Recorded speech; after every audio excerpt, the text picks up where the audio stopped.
The Slender Man, a faceless, 8-foot entity in a business suit, was collectively dreamed into existence on an internet forum in 2009 and then drove two 12-year-olds to attempt murder. Slender Man originated as a Photoshop contest entry by Eric Knudsen, depicting an impossibly tall, blank-faced figure lurking behind children. The image spread so fast and so convincingly that thousands of people began treating it as documented folklore. In 2014, two Wisconsin girls stabbed their classmate 19 times to appease him, believing he lived in a mansion in the woods and would kill their families if they didn't comply. The stabbing victims survived. The girls were treated as adults. What began as a creative writing exercise became a genuine criminal case, proving that belief, not origin, is what makes a monster real. The Hook Man. This legend is older than the internet, older than television, and was almost certainly invented by parents who needed teenagers to stop parking on dark roads at night. The story is consistent across decades. Two teens making out in a parked car hear a radio report about an escaped killer with a hook in his hand. The teenagers flee from the spot. When they arrive home, a bloody hook was hanging from the door handle. The Hook Man first appeared in advice columns in the 1950s as a cautionary tale about adolescent behavior, and it worked. The legend spread nationally through word of mouth before mass media could carry it. No actual hook-handed killer has ever been documented. The story's genius is that it weaponizes the safest possible moment, a parked car, a quiet night, and makes it feel like a trap.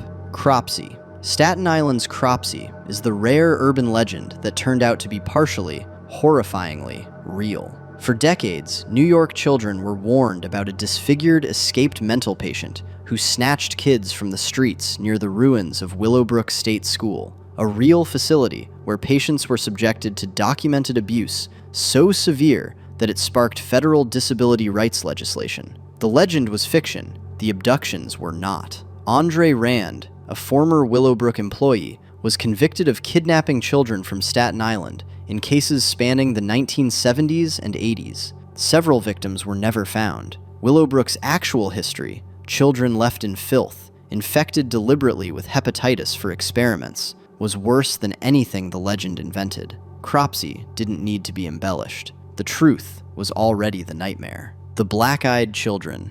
In 1998, journalist Brian Bethel published an account of two children who approached his car at night and asked to be let inside. Their eyes were completely black, no iris, no white, just solid, dark voids. The story ignited one of the fastest-spreading paranormal legends of the modern internet era. Black-eyed children always appear at night, always ask permission to enter homes or vehicles, and witnesses consistently report an overwhelming, irrational sense of dread before noticing the eyes. No confirmed photograph exists. No verified encounter has ever been corroborated by multiple independent witnesses simultaneously. The detail that makes this legend neurologically interesting is the permission asking. It mirrors vampire folklore's rule that evil must be invited in, tapping something deep in human psychology about thresholds and consent. Whatever they are, hallucination, hoax, or something else, nobody who describes them sounds calm afterward.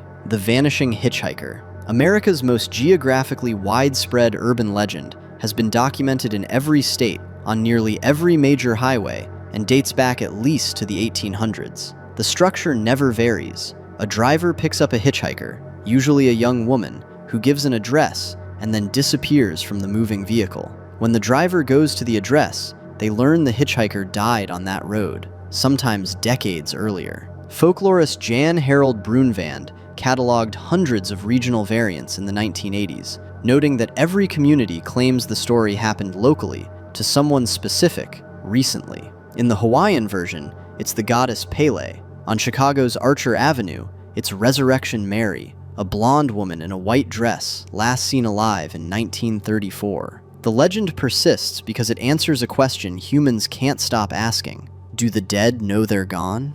The Bunny Man. In Fairfax County, Virginia, there is an actual bridge locals call Bunny Man Bridge, and the story attached to it is specific enough to feel like history. According to the legend, an escaped mental patient named Douglas Griffin began killing people near the bridge in the early 1900s, leaving half-eaten rabbit carcasses hanging from the overpass. The Fairfax County Public Library investigated the legend in 2001 and found zero historical record of any such asylum, escapee, or murders. What they did find was two 1970 police reports of a man in a bunny costume threatening people with a hatchet near a construction site. The costume and hatchet man was never identified. The actual documented incident is, by most measures, stranger than the legend that replaced it, and he was never caught. The Mothman. Between November 1966 and December 1967, over 100 residents of Point Pleasant, West Virginia, reported encounters with a winged humanoid creature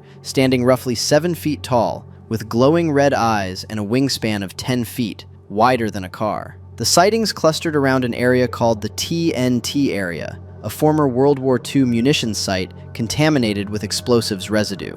On December 15, 1967, the Silver Bridge connecting Point Pleasant to Ohio collapsed during rush hour, killing 46 people. The Mothman sightings stopped the same day. Structural engineers attributed the collapse to a single corroded eye-bar in the suspension chain, a mundane failure killing 46 people in under a minute. The town built a 12-foot stainless steel statue of the creature. Whether Mothman was a warning, a coincidence, or a large misidentified bird, Point Pleasant decided he was theirs. The Kentucky Meat Shower. On March 9, 1876, chunks of raw flesh rained from a clear sky over Rankin County, Kentucky, covering an area roughly 100 yards by 50 yards, about the size of a football field, with fresh meat. This is not a legend. It is documented in Scientific American. Two gentlemen on the scene reportedly tasted it and identified it as mutton and bear. The accepted scientific explanation is that a group of vultures, startled while feeding on a carcass,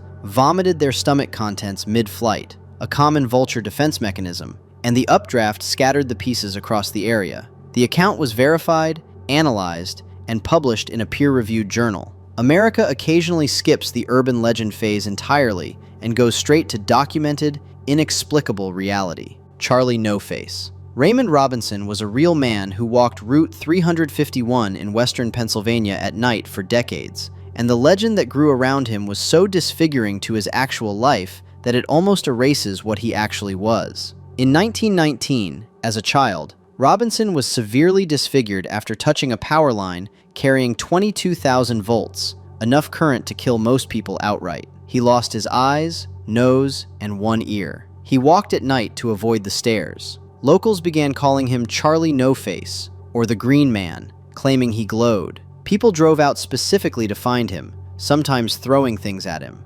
Robinson reportedly accepted the attention with patience, talking to people who stopped politely, accepting cigarettes and beer. He died in 1985 at age 74. He was a disfigured man who wanted to take walks, and Pennsylvania turned him into a ghost story while he was still alive. The Expressway Phantom. Chicago's Resurrection Mary is the most documented vanishing hitchhiker in American history, with named witnesses, consistent physical descriptions, and a specific address. Mary is always described as a young blonde woman in a white dress and white dancing shoes, hitching rides on Archer Avenue near Resurrection Cemetery. She asks to be dropped at the cemetery gates and disappears. In 1976, a driver called police claiming a woman was trapped inside Resurrection Cemetery. Officers found two of the iron bars bent outward, with what appeared to be handprints seared into the metal. Cemetery management claimed a truck had struck the gate. The handprints were photographed before staff cut the bars out and replaced them. The replacement bars are still there. Whatever made those marks, accident, hoax, or something else, someone went to significant effort to make sure nobody could examine the originals. The Bell Witch. The Bell Witch of Adams, Tennessee is the only case in American history where a paranormal entity is officially documented as having caused a human death, at least according to the Tennessee court records that tried to make sense of it. Between 1817 and 1821, the Bell family of Robertson County reported a violent, invisible presence that slapped family members awake, pulled hair hard enough to leave marks, and spoke aloud in a voice witnesses described as knowing things it had no business knowing. John Bell, the patriarch, died in 1820. A vial of strange liquid was found near his body. The entity reportedly celebrated his death out loud. Andrew Jackson claimed to have visited the farm and left shaken, telling associates he would rather face the entire British Army than spend another night there. Whether the Bell Witch was mass hysteria, a neighbor with a grudge and a talent for ventriloquism, or something genuinely unexplained, the Bell family never recovered. The Dogman. In 1987, a Michigan radio DJ named Steve Cook aired a novelty song about a 7-foot wolf-human hybrid roaming the forests of Wexford County as an April Fool's joke. He received over 100 calls within days from people who claimed they had already seen exactly what he described. Sightings of an upright walking, dog-headed creature in Michigan now stretch back through documented accounts to 1887, a full century before Cook's broadcast. Witnesses consistently describe the same details independently. 7 feet tall, moving on 2 legs, capable of running at speeds that make pursuit impossible. The Dogman is not confined to Michigan. Similar reports cluster across Wisconsin, Ohio, and the Pacific Northwest. Cook later said the response to his joke song was the most unsettling experience of his professional life. He had invented nothing. He had apparently just given people the vocabulary to describe something they had already seen.